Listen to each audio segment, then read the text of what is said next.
Pipoca. Confere. Bebidas. Confere. Controle remoto. Na mão e pronto pro play. Então agora estamos entrando no Sofaverso.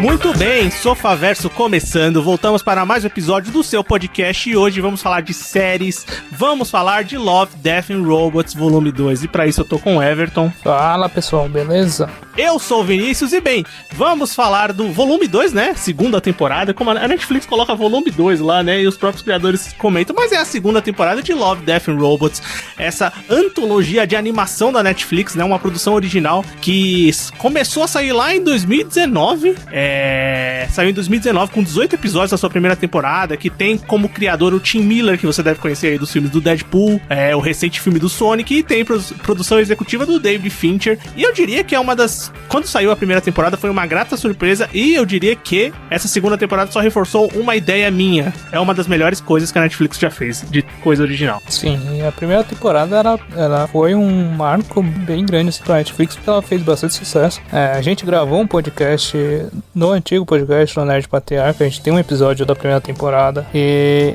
que particularmente já começando o assunto em si, eu achei bem melhor do que essa segunda temporada, mas eu acho que tem alguns fatores que fazem isso, né, a questão de ter mais episódios da primeira temporada do que essa segunda, que já foi reduzido bastante, né. Nossa, reduzido bastante mesmo, né, a primeira temporada contou com 18 episódios, e essa segunda, que estreou no dia 21 de maio de 21, né, do ano que a gente tá, ela teve só 8 episódios, então são 10 episódios a menos, então é bastante coisa, mas isso foi um fator que partiu da própria Netflix.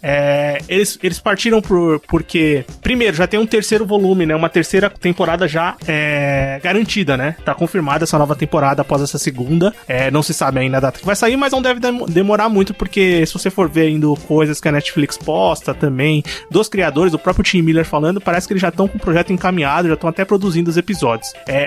Uma das coisas são através de dados coletados, né? Netflix não divulga oficialmente coisas de audiência e essas coisas, mas eles comentaram que as pessoas, quando tinham 18 episódios, as pessoas costumavam assistir tipo 5, 6, 7 e parar, não voltar mais pra série. Então talvez a quantidade de episódios, na verdade, foi um fator negativo pra quem assistia essa temporada lá no começo, se pelo menos a Netflix pensou assim. Mas eu acho que na volta meio que desagradou quem curtiu a primeira temporada, né? Então é meio que esse jogo mesmo. E apesar disso, também pra mim não faz muito sentido, porque os episódios são muito curtos, então... Sim, eu também acho, os episódios são tão curtos que eu acho meio difícil. E mesmo que a pessoa pare, eu acho que ela voltaria pra terminar os outros episódios, né? Mas enfim, a Netflix pode ter dado essa desculpinha esfarrapada aí só pra poder diminuir muitos episódios. E comentando um pouco, eu gostei da segunda temporada também. Eu realmente acho que o impacto de ter tantos menos episódios é realmente sentido, mas eu acho que os que tem, eles são muito bons. Eles são a maioria. Se você pensar um pouco, lembrando da primeira temporada, são 18 episódios, mas ali, sei lá, tem muitos que não fazem mais diferença, tipo, que não são tão bons.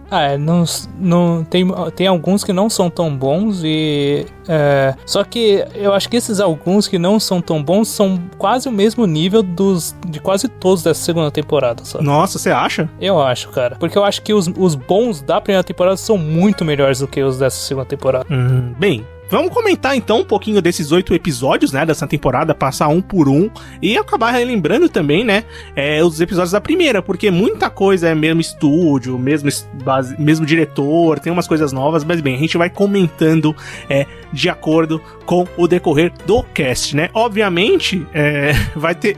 Eu posso dizer que tem spoilers dos episódios que a gente vai comentar aqui, mas nem vai ter muito, porque são histórias tão curtas, a gente vai comentar só mais a nossa opinião mesmo, né. Mas eu aviso, né, que vai que alguém vai ficar chateado de tomar spoiler de algum curta aqui dessa segunda temporada. Pra começar, a primeira história que tem lá na lista é Atendimento Automático ao Cliente, que é uma história baseada num conto do John Scalzi, que também teve várias histórias adaptadas, né, no primeiro volume, né? O John Scalzi é mais conhecido pela Guerra do Velho, né? O livro que acho que o Everton já indicou até aqui no bloco final, né? Uhum. E ele tem outras histórias também na primeira temporada, né? Sim, Três Robôs é uma história dele, que é uma das histórias mais legais, eu acho, da primeira temporada. Aquelas histórias alternativas, foi um episódio baseado numa história dele. Também tem aquela dos iogurtes, que eu não lembro exatamente o nome, mas o que os iogurtes tomam o controle da Terra, que também é uma história bem legal. Eu acho que é bem esse o nome, viu? Tipo, quando o iogurte tomou conta, é isso o nome. E bem, nessa história, né, nessa nova história que ele trouxe pra esse volume, né, pra essa temporada, o curta, ele faz a gente ver uma sociedade, né, que tá bem adaptada ao uso de robôs, né, robôs automatizados que fazem basicamente todas as tarefas básicas, né, desde limpar o cocô do cachorro na rua até fazer todas as atividades domésticas na sua casa. Mas uma dona de casa acaba tendo problema com um desses robôs domésticos e ao precisar do serviço de telemarketing pra resolver o problema, cara, tem um problema ainda maior, né? O que você acha dessa primeira história? Cara, eu curti, mas pra mim ela já é aquela no nível médio, sabe? É uma história que passou, sabe? Eu assisti e pra mim não marcou nada, sabe? Ela é engraçadinha, eu acho que é que nem as outras histórias baseadas nos contos, nas histórias do John Scalzi, da primeira temporada, que também tem um tom mais engraçadinho, assim. Mas, de modo geral, pra mim, não fez nem fedeu nem cheirou, sabe? E uma coisa que eu ia perguntar pra você é, tipo, pra você também esse foi o primeiro episódio, né? Porque você lembra que na primeira temporada mudava, né? Sim, isso é verdade. Na primeira temporada tinha essa questão que o robô da Netflix lá, o algoritmo, ele mudava, né, a ordem dos episódios. Não, eu acho que na segunda temporada não tem isso. Eu não escutei falar nisso, mas esse é o primeiro episódio que tá na minha lista também. E, cara, eu gostei desse episódio. Realmente é o único episódio nessa temporada que ele tem tom cômico. Pode crer. O único episódio que tem coisa de comédia, de ser engraçado, muito pelo John Scalzi e por esses episódios que a gente comentou que ele fez na primeira temporada. E eu acho que ele funciona, assim, como diversão, tal. Realmente não vai ser algo que vai te fazer pensar, que você vai relembrar. Eu acho engraçado, assim, tem cenas muito legais, a interação com o robô, depois ela vira tipo uma Sarah Connor no final, né, a dona de casa, é bem engraçado. Mas é um episódio, assim, bem feito, os personagens são bem caricatos, né, aquelas cabeçonas, né. E é um dos poucos episódios que tem uma animação diferente, né. Sim, é verdade, a maioria ainda tem animações, como é que eu posso dizer, mais normais. Mais realistas. Né? Realistas mesmo, né? Essa tem uma animação bem caricata, bem diferente e funciona bem pelo tom cômico, mas ele não é um episódio como alguns outros que te fazem pensar além, né? Ou que você consegue imaginar uma história maior. E mesmo comparando com os que com o tom mais cômico da primeira temporada, que eu sempre vou fazer essa comparação, né?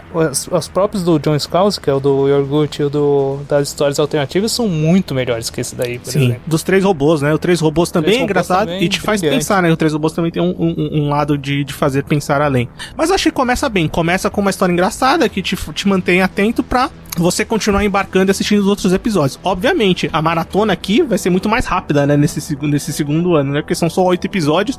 Se você quiser maratonar, você vai assistir super rápido. O segundo episódio se chama Gelo. É uma animação produzida pelo Patient Animation Studios, e foi dirigida pelo Robert Valley, que são os mesmos caras da animação Zima Blue, que por muitos foi considerada o melhor curta da primeira temporada, né? E nesse novo curta que eles trazem aqui nesse volume 2, eles estabelece um universo, assim, dominado. Você consegue entender que eles não estão mais na Terra, né? Essa é a ideia. É um planeta super gelado, né? E você tem diferenciação dos humanos. Agora tem os humanos aprimorados e tem os humanos que não tem essa aprimoração física mesmo, né? Parece que eles têm algum tipo de aprimoração física. Não sei muito bem se é por peças robóticas ou por mudança genética. Mas tem a história desses dois irmãos. Um irmão tem essa aprimoração genética e é um ser humano aprimorado, o outro é um ser humano normal. E, bem, durante a história eles vão participar de uma corrida mortal, como tá no título da Netflix. Cara, esse é um episódio que eu não gostei muito. Eu achei mais chato dessa temporada. Caraca, sério? Eu achei. A animação é muito legal. Nossa, é linda, muito velho. Boa, muito bonita e tal. Mas a história é muito chata, muito nada a ver, tá ligado? Muito. Qualquer coisa, sabe? E outra, se você parte do termo de comparação do episódio que o próprio Robert Valley produziu na primeira temporada, realmente fica bem abaixo. Porque se você pegasse pra ver as pessoas que estão produzindo, eu sabia que, esse vai ser o curta que é o mesmo criador do Zima Blue da primeira temporada. Então você já vai com a expectativa alta, porque você sabe o que ele entregou no primeiro volume, né? E realmente ele é bem abaixo do Zima Blue. Também eu acho que é um dos episódios assim. É que eu realmente acho que nessa temporada não tem nenhum episódio chato. Não, eu não falo que ele é chato, eu falo que ele é o mais chato dessa temporada, tá ligado? Ele é o que eu falei assim, tá bom, tipo, porque a história em si, realmente, o moleque, ele não tem o aprimoramento lá, aí ele encontra o irmão dele com os amigos dele, e eles fazem uma disputa, e o irmão dele finge que se machuca pro irmão dele ficar alegre, tá ligado? Tipo, sim. Mano, eu achei bem tosco isso, tá ligado? Mano, salvava você, saía correndo com o cara, tá ligado? Quase morreram os dois, velho, não faz sentido nenhum. É verdade, a abordagem foi meio estranha, né, como eles utilizaram, mas eu acho que é mais um show-off deles correndo, daquela baleia aparecendo. Tipo assim, a animação é linda, eu acho que assim como a gente falou que o primeiro é mais caricato, eu acho que o Zima Blue não, o Gelo também tem uma animação diferenciada, né, é diferente, não é aquela coisa mais realista dos outros episódios, e ela é muito bonita, né, a forma que é adaptada, ela é muito bonita. Essa é talvez uma animação que lembre mais uma história em quadrinhos, né.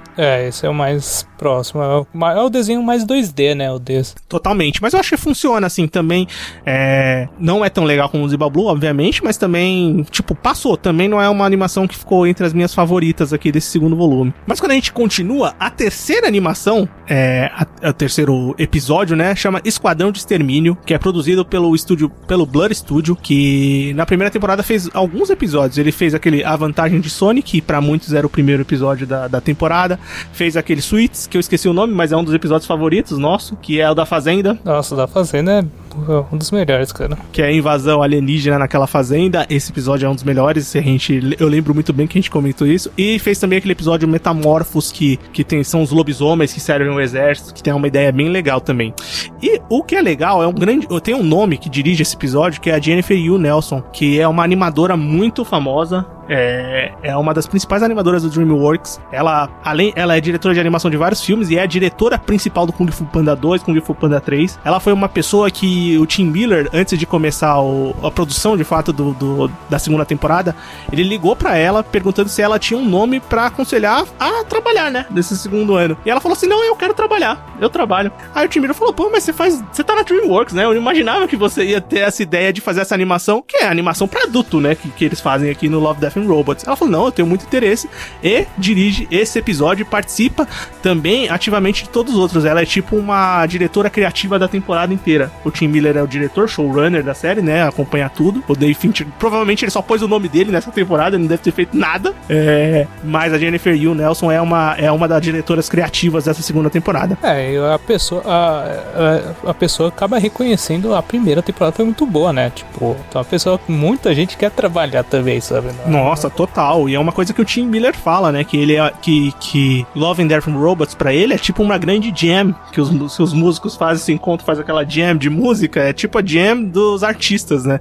Porque dos criadores pros animadores, né? Pros contadores de história, porque você consegue contar muitas histórias dentro de uma temporada. Então você dá chance pra muita gente contar a sua história, mostrar o seu trabalho, e ele condensa tudo isso na temática, obviamente, e na ideia da série. Essa terceira história, Esquadrão de Extermínio, ela conta a história de uma sociedade que os humanos conseguiram imortalidade, né? Eles conseguem vencer a morte de alguma forma e conseguem viver muitos e muitos anos, e pra equilibrar a taxa populacional, né, pras pessoas que estão vivendo muito mais, as crianças têm que parar de nascer, né? Então, gerar crianças, ter filhos passa a ser algo ilegal. A história acompanha um policial, né? E é um policial que começa a achar aquele sistema de morte das crianças meio injusto, né? Então, cara, esse episódio eu acho que é o mais pesado, eu achei assim, o mais triste, porque o conceito dele é muito bizarro, é muito pesado, tá ligado? Tipo, a ideia inicial é os caras que matam crianças, tá ligado? E pela história, o protagonista parece que dá pra entender que ele é um cara que já fez muito isso e já tá de saco cheio, tá ligado? E tipo... ele faz logo no começo, né, do curta.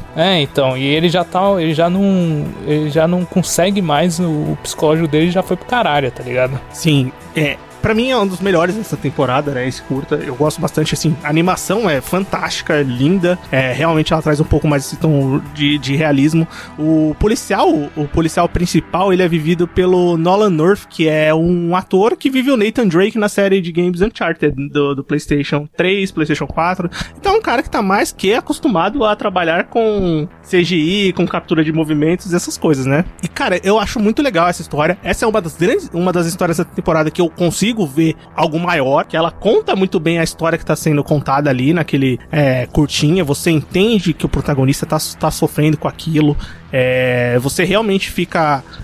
ela cria essas emoções diferentes, né? Você consegue entender o mundo, você consegue entender o protagonista que tá vivendo aquele dilema, você consegue ver a ruptura dele em não querer mais fazer parte daquilo, ou tentar mudar de alguma forma, e você consegue enxergar que ali poderia ser uma história maior também. Isso sim. É muito bom como eles constroem, porque a primeira cena é ele matando, né? Sim. E depois ele pensando nisso, tá ligado? Pensando. Aí uma outra missão ele encontra uma criança e não consegue, né? Matar. Sim. E ele acaba matando a colega dele e morre no processo, sabe? Então, tipo, literalmente, ele abandonou a imortalidade dele, porque ele poderia continuar vivo, sabe? Sempre. Por uma questão moral mesmo dele, que ele acaba tendo, né? Não, e é bem legal que, como eu falei, nesse curta, talvez seja um dos maiores, eu acho, da temporada. Eu não lembro exatamente quanto tempo ele tem, deve ter uns 13 minutos. Ele é um dos maiores, eu acho que tem aqui nessa... 17 a 18, acho que. Nessa temporada. Por isso que ele consegue construir, mesmo em pouco tempo, muito bem. Você consegue ver toda aquela sociedade distópica, cyberpunk, toda essa coisa que a gente tá acostumado ali em alguns filmes. Você consegue constrói a cidade, você entende a estrutura daquela cidade, você vê ele se movimentando tanto no trabalho dele, depois ele vai com aquela esposa, namorada dele, pra um mundo que são onde as pessoas...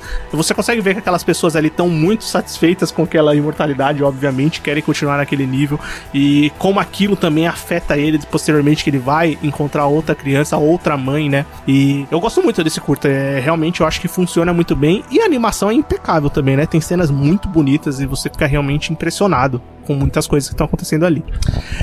Mas falando em qualidade de animação, a gente vai para o quarto curta, se chama Snow no Deserto, e esse realmente também tem uma animação incrível, né? E essa realmente é aquela animação bem realista. Snow no Deserto é produzido pelo Unity Studio, que é o que produziu Além da Fenda de Áquila, que é uma animação impressionante da primeira temporada, né? É bem por isso também, sabe? Porque é uma das melhores animações da primeira temporada, essa da Fenda de Áquila, cara. E na segunda temporada, e é muito boa a animação porque tem a questão da ação, né? Acho que talvez seja o que tenha mais ação, sim, né? Sim, com certeza é. Então, é bem notável a animação, né? A qualidade da animação, né? Outro episódio... Sim, é bem notável a qualidade da animação. É um episódio que tem mais ação, realmente. É um dos episódios, assim como o Esquadrão de Extermínio, que tem uma história bem definida, você consegue entender o mundo que tá se passando ali e tal. Ele conta a história de um homem que chama Snow, né? Que é o personagem principal, que ele é portador de um gene raro e ele acaba não sendo imortal, mas ele tem ele consegue reconstruir as partes do corpo, né? Regenerar as partes do corpo, é o que dá a entender, Deadpool, né? Praticamente. Basicamente ele é o Deadpool, bem lembrado. E, bem, a história conta... O Tim Miller teve o dedo dele nisso aí, né? É verdade, né? Deve ter bem. Ele sabe agora trabalhar com pessoas que têm esse tipo de habilidade. E sendo portador desse gene, ele acaba sendo caçado, né? Por mercenários alienígenas e por outras pessoas que querem saber como ele consegue, assim, sobreviver. E durante a jornada ele conhece uma mulher que, no primeiro momento, oferece ajuda, e depois a história vai desenrolando pra contar mais do que acontece com eles e com a vida dele ali, né? O que acontece naquele momento, principalmente. Você gostou dessa história?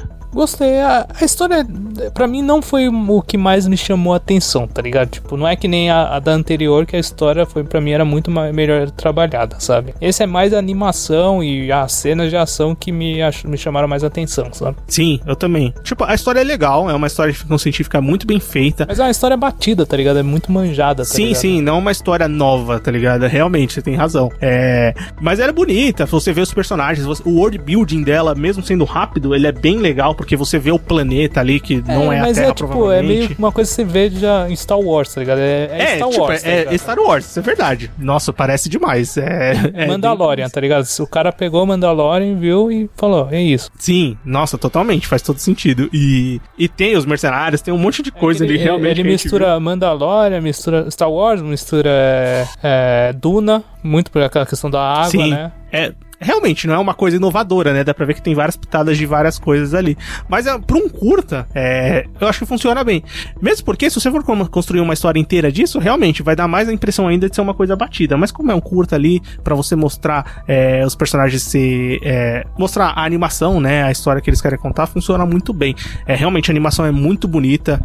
Na Netflix, no principal canal da Netflix, mas não no brasileiro, no Netflix Estados Unidos mesmo, tem vários behind the scenes, vamos dizer assim, das animações, e uma delas é do Snow no Deserto, então dá pra ver os atores lá, dá pra ver o diretor principal, né, comentando que foi, sempre fomento que vai ser difícil, né, ninguém vai falar que foi fácil fazer a animação, né, mas dá pra você ter uma noção de como os atores se preparam, tal, que eles com aquelas, é muito engraçado, deve ser parecido com o que fazem nos games, né, com aquelas câmeras que ficam na cara do cara e captam, nossa, uma quantidade enorme de movimentos faciais, né, pra você poder fazer uma animação. Então, pra fazer um curta desse, leva um tempo do cacete. Imagine pra fazer uma animação ou um longa-metragem. Por isso que, você vai ver uma produção que, pra fazer 8 episódios, né, levou 2 anos, né? Sim, basicamente 2 anos.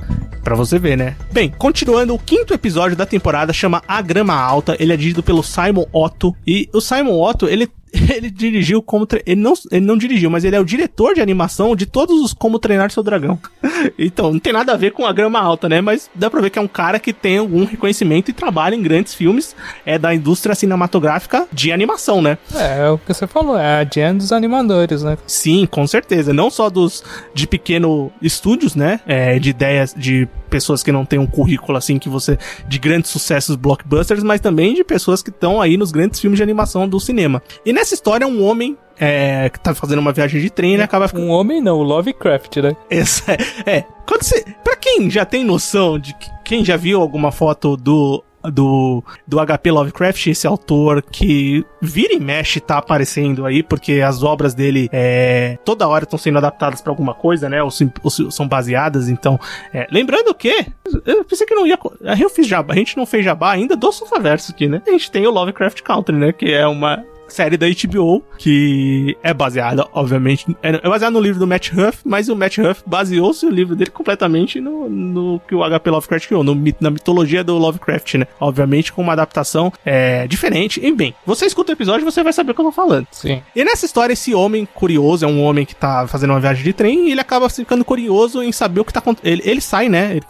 O trem tem um momento que para num lugar e ele fica curioso em saber o que tá acontecendo ali num gramado, numa grama alta que tem ali na parada que ele fez do trem. E, bem, a curiosidade matou o gato, ou pelo menos quase matou nesse curto, e ele foi lá descobrir o que era, né? O que você achou desse episódio? Eu achei ele legal, cara. Eu gostei. Porque é exatamente isso. O cara fica curioso, vai atrás. E você sabe que vai dar merda, né, cara? Porque ele começa a ver um monte de bicho na mata e claro que a mata é um labirinto, né, cara? Não, sim, com certeza. Eu acho legal. Quando saiu, logo quando eu vi o personagem, né, e você falou a referência do Lovecraft, eu falei, puta, vai ter alguma coisa do Lovecraft, né? Porque não é à toa colocar um cara aí com a cara do Lovecraft, né?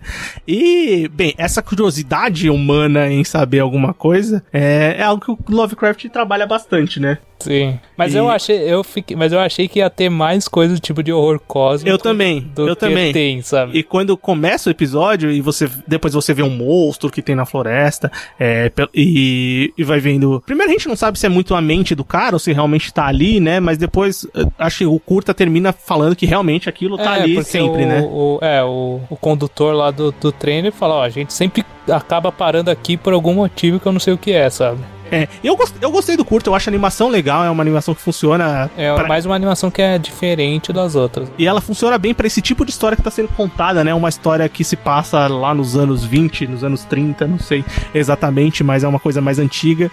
E eu acho que como eu vi que o cara era o Lovecraft, se tivesse mais coisa de terror cósmico, assim, eu acho que eu teria gostado mais, entendeu? Eu também, cara. Então eu fiquei com essa pontinha de, puta, eu queria que tivesse entregado um pouco mais do que eu tava esperando. Mas assim, funciona pra história que eles querem história contar, mas também eu acho que é um dos episódios que eu menos lembrei quando eu terminei essa segunda temporada. Continuando no sexto episódio, o sexto episódio chama Pela Casa e ele é um episódio bem diferente, é o episódio mais curto, né, desse segundo volume, e é uma história natalina, que 2 irmãos estão esperando o Papai Noel, e quando eles vão atrás do Papai Noel, eles têm uma reviravolta assustadora. Cara, talvez eu tenha achado esse episódio engraçado, tá ligado?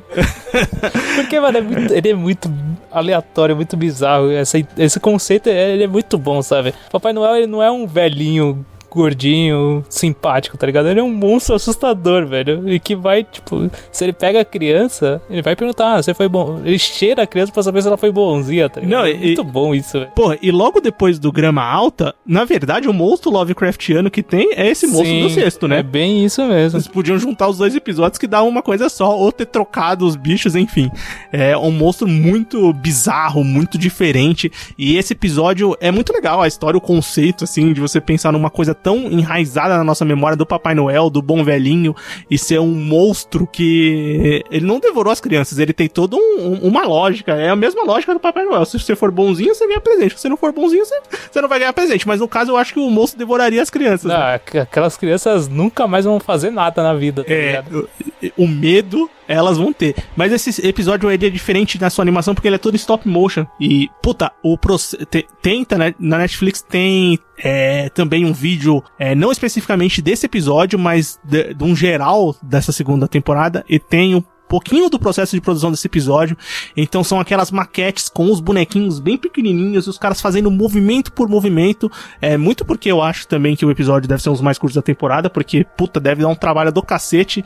Mas é um trabalho muito minucioso, muito bem feito, que tem um resultado que é muito bonito. E o foda é que, mesmo sendo stop motion, ele não é caricato. Os personagens eles são bem realistas até, sabe? Isso que é foda, velho. E tem momento, tipo, eu tava vendo que era stop motion, mas tinha momento que eu ainda achava que tinha um pouco de digital ali. Principalmente no monstro. Sim, mas tem o bonequinho do monstro, eu vi também o bonequinho do monstro ali com a criança. Mas, assim, logicamente, tem um pouquinho digital, né? Não é 100% stop motion, mas a maioria do processo deve ser assim, e você vê pela movimentação e tal.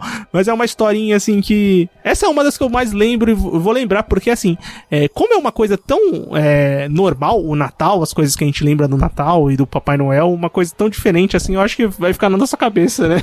A próxima vez que eu pensar no Papai Noel, talvez eu pense nesse monstro e não no Papai Noel clássico. Cara, essa história eu gostei pra caramba, velho. E é bem legal, né, quando você pega histórias necessariamente muito conhecidas, né, e você consegue dar uma roupagem nova quando você acha que não tem mais roupagem possível pra dar pra aquela história, né? Sim. No sétimo episódio, chamado Gaiola de Sobrevivência, o episódio também é produzido pelo Blur Studio, que a gente já comentou aqui. O Blur Studio, então, produziu o Esquadrão de Extermínio e produziu também o Gaiola de Sobrevivência.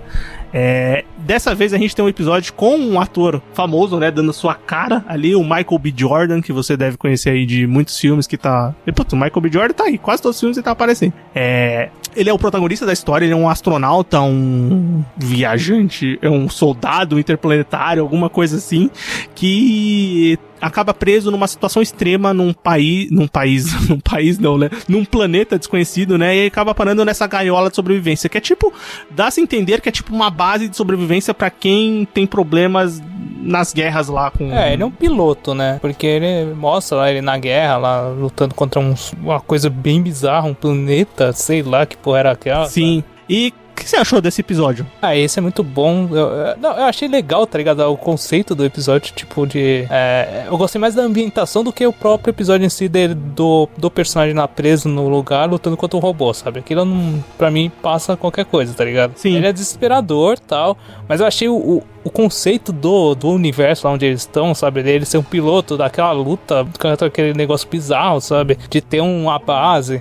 Eu achei muito legal isso. E cara, a questão da animação praticamente realismo. Pra mim, é o que Sim. tem mais, que eu olhava assim, eu falei, não é possível, é o Michael B. Jordan de verdade, tá ligado? Não tem nada aí. E tem coisa que... Tem um dos vídeos da Netflix específicos de episódio desse Gaiola da Sobrevivência, então tem o Tim Miller e o Michael B. Jordan comentando adiantando a produção do episódio, e tem algumas cenas do Michael B. Jordan lá produzindo, né, o episódio, com toda aquela roupa lá de captura de movimento. E é realmente, o diretor do episódio, ele fala que foi muito difícil fazer o episódio, porque você tem que usar uma técnica lá de dupla animação, então você captura todos os movimentos, anima uma vez, depois anima por cima daquela animação, então fica um negócio muito difícil de se fazer, né, mas que na tela tem um resultado espetacular, e todo movimento que você captura eles tentam colocar da maneira mais natural possível, né? Porque ele mesmo comenta que se você tá numa animação ali com atores reais, né? Trazendo um ator real pra aquela animação, se for um pouquinho fora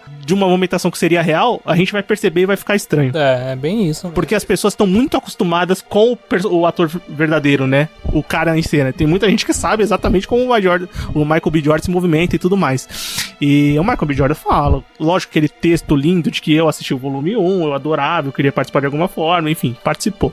E, cara, eu gosto do episódio, mas eu não acho ele tão memorável. Assim, é muito bonito, realmente é muito bonito. Tipo, a animação é incrível. As questões da sobrevivência é legal e tal, mas ele acaba ficando preso naquela gaiola de sobrevivência ali. É aquele fato com o robô, ele não é tão... Não é nem surpreendente na temporada, tá ligado? Porque na temporada já tem um episódio da mulher lutando contra o robô, tá ligado? Sim, exatamente. Não é uma ideia realmente nova, assim, diferente. Então eu acho que ele acaba funcionando mais pela estética do que pela história que tá sendo contada. Realmente a estética dele é muito bonita, mas eu acho que é um episódio passável, entendeu? Não é nada memorável, na verdade. É a mesma ideia, tipo, a história assim pra mim não é tanta coisa, pra mim mais o universo em si eu achei mais legal, tá ligado? Sim, é legal. E pra finalizar esse volume 2 de Love and Death Robots, o episódio se chama O Gigante Afogado, o 8º episódio, também é produzido pela Blur Studio, e esse é o único episódio nessa temporada que é dirigido pelo Tim Miller diretamente. E é um curta, obviamente é um curta, né?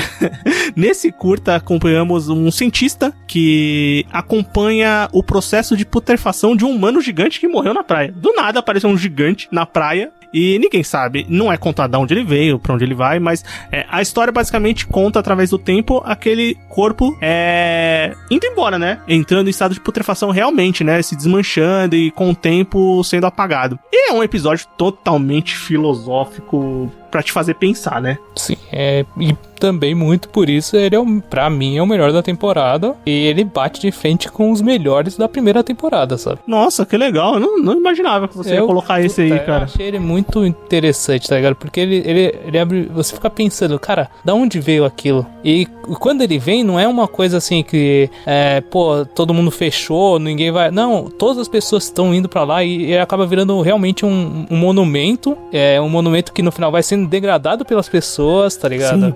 É muito interessante essa história, sabe? Todo o conceito do corpo, da onde veio aquele corpo e como cada uma daquelas pessoas lida com aquilo, é muito interessante, realmente faz pensar muito. Eu gosto do episódio, assim, quando ele começa, chega aqueles cientistas lá, eu achei que ele tem uma abordagem diferente, que eles iam, sei lá, investigar de onde veio aquele corpo, ia ter alguma explicação, mas realmente ele foi pra um caminho totalmente diferente, né? Foi um caminho realmente de... Isso que fica interessante, tá ligado? É o que faz ser diferente, né? Realmente, eu gosto daquela parte que você vai vendo tudo. Aí depois, posteriormente, lá no final tem os ossos do gigante que foram levados pras lojas. Então, ele agiu de uma forma no ambiente quando ele apareceu ali, e ao longo do tempo ele continuou sendo parte daquele cenário, né? O pinto do gigante foi para o circo, tá ligado? Sim, tem várias coisas, né, que são colocadas ali. Eu acho que é isso, cara, porque é uma situação completamente absurda, tá ligado? Completamente diferente que acontece, mas que o impacto que acontece no local parece que não é daquele jeito, sabe? Parece que é mais uma coisa que aconteceu, que abriu um novo monumento, sabe? Não é... E abre esse conceito, o próprio cientista fica pensando, caralho, mas é um cara, tá ligado? Tem um rosto do humano, e como é que... Sim. Que as pessoas não estão vendo isso, tá ligado? É muito bom, eu achei muito legal esse capítulo. Não, realmente é um capítulo... Eu gostei também, assim, a animação é linda, também é uma animação espetacular, e ainda é uma animação mais baseada no realismo também, e por isso que ela mexe muito mais, né? Isso que eu ia falar. Principalmente em umas partes, quando os caras começam a subir, as pessoas da cidade começam a subir no gigante, você vê, tipo, como eles andando como se fosse em cima de pele mesmo, sabe? E escorregando. Mano, esse capítulo eu achei muito bom, sabe? Não, e eu acho que essa opção de você fazer um gigante humano mesmo, porque ele é um humano gigante, não é tipo um gigante caricato, que tem alguma diferença, que tem asa, que tem pena, que tem alguma coisa diferente do que é um ser humano normal. Então, você ser levado a pensar naquele ser humano, mesmo que gigante, indo embora de alguma forma, né? Uma coisa que vai acontecer fatalmente com todos. Realmente é um episódio que mexe muito, que te faz pensar com as pessoas lidando com aquilo, e você vai tendo todos aqueles estados.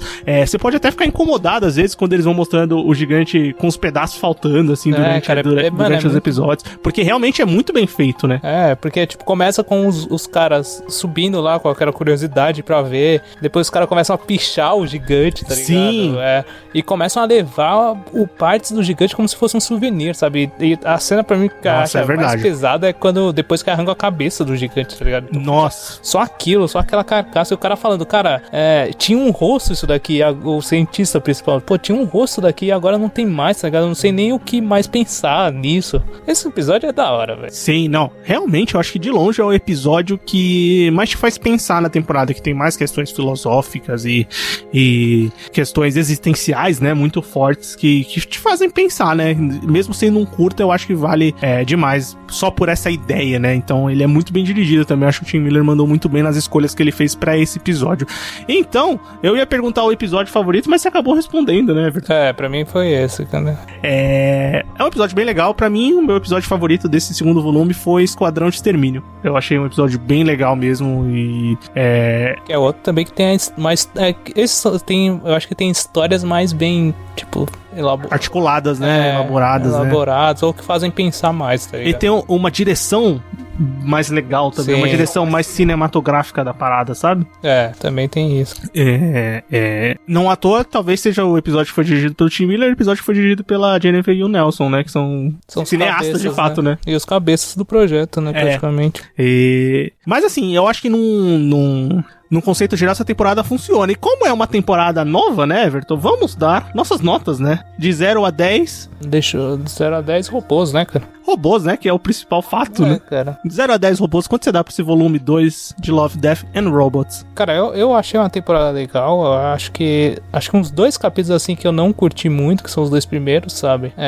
Mas de maneira geral, eu acho que 8 é uma boa nota pra Love, Death and Robots. A segunda temporada, volume 2. Sim, eu gosto bastante desse volume 2 também.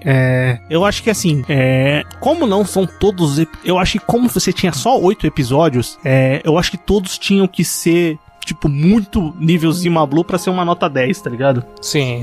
Não, eu pensando bem, acho que nem 8, acho que 7,5, cara, eu noto. Porque eu gostei bem de 6 episódios de 8, tá ligado? Faz sentido. Eu gostei assim, não tem nenhum episódio que eu acho ruim, não mesmo, de longe não tem. Mas eu acho que assim, como a primeira temporada tem muito mais episódios, então a chance deles terem acertado e fazer episódios mais memoráveis era maior, né? Obviamente. Eu acho que essa ideia de diminuir os episódios é uma boa ideia. Você condensa mais e faz bons episódios. Mas talvez, acho que 10 era um número ideal, né? Mais uns 2 episódios, porque eu realmente acho que a experiência é muito curta quando você tá assistindo, acaba muito rápido.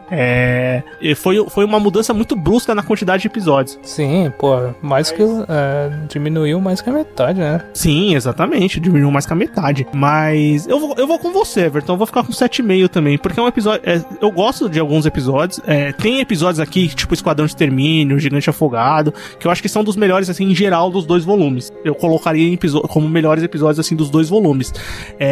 Mas o primeiro volume acaba tendo mais episódios bons por quantidade de episódios. Aqui tem episódios bons, mas não são tão memoráveis. Então, eu vou ficar com essa nota de 7,5 também, que eu acho que é uma nota bem boa pra esse segundo volume. Bem, a gente comentou, né, pra gente não passar em branco dessa série que a gente adora, a gente comentou dos 8 episódios de Love, Death and Robots volume 2, com a nota de 7,5, que vai chegar lá pro Tim Miller, ele vai se preparar pra fazer o volume 3, já está se preparando, mas essa nota talvez impulsione ele a fazer mais episódios. Na verdade não depende dele, né, depende da senhorita Netflix. Ele tem que buscar o 10, né, cara?